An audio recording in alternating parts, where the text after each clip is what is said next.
No society wants you to become wise. It is against the investment of all societies. If people are wise, they cannot be exploited. If they are intelligent, they cannot be subjugated. They cannot be forced in a mechanical life to live like robots. They will assert their individuality. They will have the fragrance of rebellion around them. They would like to live in freedom. Freedom comes with wisdom, and no society wants people to be free. The communist society, the fascist society, the capitalist society, the Hindu, the Mohammedan, the Christian, no society would like people to use their own intelligence, because the moment they start using their intelligence, they become dangerous. Dangerous to the establishment, dangerous to the people who are in power, dangerous to the haves, dangerous to all kinds of oppression, exploitation, suppression, dangerous to the churches, dangerous to the states. In fact, a wise man is a fire, alive, a flame. He would like rather to die than to be enslaved. Or people educated in the rules and demands of seafaring. The latter, of course, says Adimantus.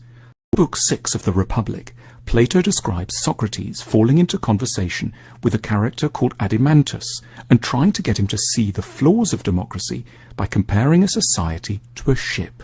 If you were heading out on a journey by sea, asks Socrates, who would you ideally want deciding who was in charge of the vessel?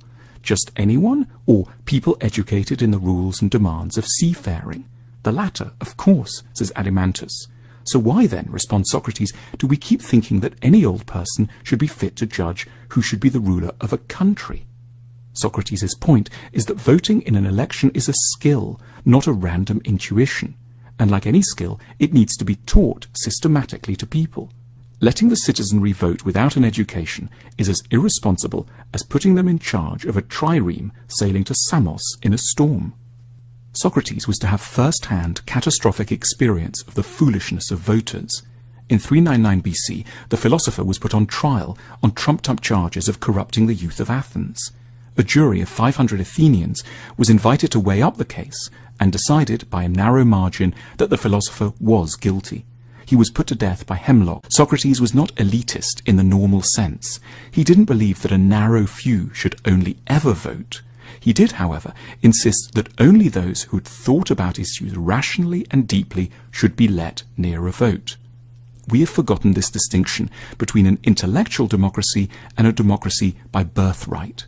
We have given the vote to all without connecting it to wisdom. And Socrates knew exactly where that would lead, to a system the Greeks feared above all, demagoguery. Ancient Athens had painful experience of demagogues. For example, the louche figure of Alcibiades, a rich, charismatic, smooth-talking, wealthy man who eroded basic freedoms and helped to push Athens to its disastrous military adventures in Sicily.